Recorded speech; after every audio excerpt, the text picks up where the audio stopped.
I'm Daniel, 36, single dad of two wild-hearted boys who think chicken nuggets are a food group. Life hasn't exactly gone the way I pictured it.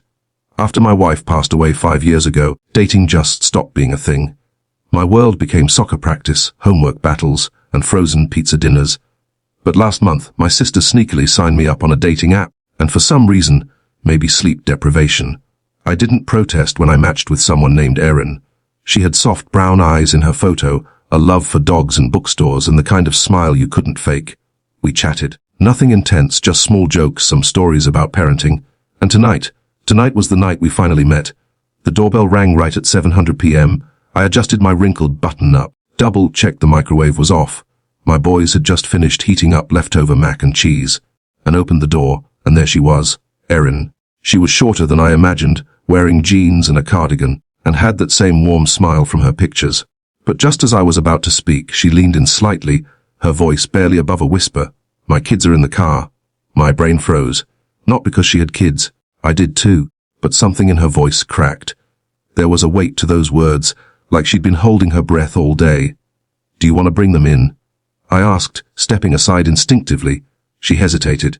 I wasn't sure if that'd be okay. I nodded, already slipping on my shoes. "It's more than okay." We walked out together, and that's when I saw them. Two little figures, maybe 5 and 7, peering out from the back seat of an old Toyota. The girl clutched a stuffed elephant, and the boy's nose was pressed against the window. When she opened the door, they stepped out slowly, uncertain. "This is Daniel?" she said softly. "Remember, I told you he has boys too."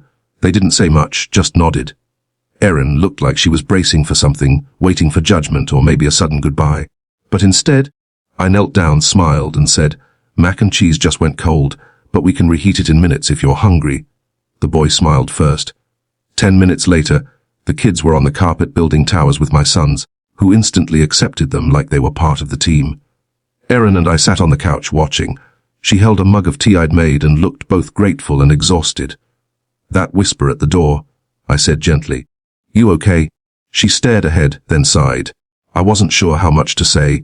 Their dad left last winter, completely disappeared. I've been pretending I've got it under control ever since. I nodded, not to fix anything, just so she knew I heard her. "My car was all I had for a while," she added. "We stayed in it for 2 weeks before I found a friend's couch. That's why I hesitated tonight. I wasn't sure if this was even something I deserved. I felt that ache in my chest. Because I knew that feeling too. When grief swallowed me after my wife passed, I used to think I wasn't enough for anyone, that no one would want a broken man with 2 clingy boys. But now, watching our kids laugh together as if they'd known each other forever, something shifted. "You didn't need to whisper," I told her. "You could have knocked and said, 'Hey, it's the 5 of us tonight,' and I still would have said, 'Come in.'" She blinked fast, like holding back tears, then smiled. "Thank you." When it was time to leave, the kids protested. Mine begged for a sleepover. We promised a play date soon, and Erin laughed. A real, unguarded laugh this time. As she strapped her kids into the car, she turned to me and said, "You know, this wasn't really a date." I chuckled. No, it was something better. Before she drove off, her daughter rolled down the window and shouted, "Thank you for the macaroni." And in that moment something clicked. Sometimes, the best things in life don't start with fireworks or perfect plans. They start with an open door and a whisper. The next morning I was making pancakes, burning them, actually, when my youngest ran in, still in dinosaur pajamas. "Dad, when are the other kids coming back? I want to show them my Lego castle." I smiled. "Not today, buddy. But maybe soon." I hadn't stopped thinking about Erin and her kids all night. The way her daughter clung to that stuffed elephant, like it was the only stable thing in her life. Or the way Erin kept scanning the room, like she was waiting for something to go wrong. I'd seen that look before in my own mirror years ago. That afternoon, I ran into Erin again, totally by accident, at the grocery store. She was in the cereal aisle looking overwhelmed, 2 kids arguing beside her about whether they could get chocolate puffs or the off-brand flakes. Our eyes met, and she let out a small laugh. "Didn't think I'd see you again this soon." I raised an eyebrow. Fate's a stalker, apparently. We ended up shopping together. I tossed in extra chicken nuggets. She handed me a box of decent coffee, calling it a dad essential. By the time we reached the checkout line, it didn't feel like a coincidence anymore. We planned a park meetup that weekend. All 4 kids ran wild while Erin and I sat on the bench, sharing stories about messy lunches, school meltdowns, and broken microwaves. She finally admitted she was applying for night shifts and couldn't afford childcare. I offered to watch the kids sometimes. She hesitated, but I saw it again, that whisper-level vulnerability. "You sure?" she asked. I nodded. "We're already a team, remember?" 3 weeks passed like a blur. I was dropping off the boys at errands when her son, Liam, stopped me at the door. "Can we call you Uncle Daniel?" he asked. I felt something inside me pause, then soften. "Yeah, of course you can." Erin overheard. She turned around with tears in her eyes, but this time she didn't look scared of being seen. She looked at home. One Friday night, Erin brought over lasagna. We set the table for 6. The kids sat on the floor with a movie and popcorn, while Erin and I cleaned dishes, standing side by side like we'd done it forever. "You know," she said, nudging me with her shoulder, "this is starting to feel dangerously close to a real family." I smirked. What gave it away? The screaming kids or the bad spaghetti I tried last week? She laughed. Both. We stood there for a second, silent, stretching, but this time it wasn't awkward. It was full. "I was so scared to bring them that night," she said softly. "But I had no choice." "You did," I said. "You chose trust.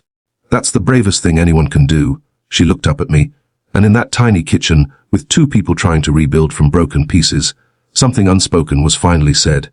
Not with words, but with presence, with kindness, with staying. It was a cold Thursday evening when my phone buzzed. Erin's name flashed on the screen. "Hale, I hate to ask." Her voice trembled slightly, "but the car won't start. I'm outside the diner. The kids are with me. I'm on my way." I grabbed my keys without thinking. 15 minutes later, I found them huddled in the front seat, fogged up windows and a dim interior light, the only warmth they had. Erin looked embarrassed. The kids were shivering, wrapped in thin jackets. I opened the door. "Seaman, let's get you out of here." She hesitated. "Daniel, this is too much. I can't keep." "You're not a burden, Erin," I said, cutting her off gently. "You're family now." The kids were bundled up in blankets in front of the fireplace, sipping warm cocoa. My boys had found them dry socks and shared their favorite cartoons. In the kitchen, Erin stood by the counter, staring into her cup of tea. "You're too good," she whispered. "No," I replied, standing beside her. "I'm just someone who gets it." "Who's been there?" She didn't answer right away. Then she reached over and lightly touched my hand. "You made us feel like we belonged. Like we weren't just some detour in someone else's life." "You're not," I said. "You're the road." A month later, our kids were performing at a local school event. I sat in the audience, holding Erin's hand, cheering as Liam bravely recited a poem, and my youngest flubbed his line and grinned through it. After the recital, we all went for ice cream. 6 of us in a booth meant for 4. It was loud, messy, chaotic. It was perfect. That night, I walked Erin and the kids to their place. She stood at the door and looked at me. "Do you remember that night?" I whispered. "My kids are in the car." I smiled. "I remember. I was terrified you'd change your mind." I leaned closer. "That night, I didn't just meet you, I met them. And somehow, I met a part of myself I didn't know was still alive." She didn't say anything. She didn't have to. She just stepped forward and rested her head on my shoulder, no longer afraid, no longer whispering. Just home. Months passed. The seasons shifted. So did we. Erin and I started volunteering on weekends at the local community center, giving out meals, helping single parents fill out job applications, organizing toy drives. Not because we were saints. Because we knew. We knew what it felt like to be alone in the parking lot at night, wondering if anyone would care. We knew the fear in a parent's eyes when there's more month than money, and we knew how even one open door could change everything.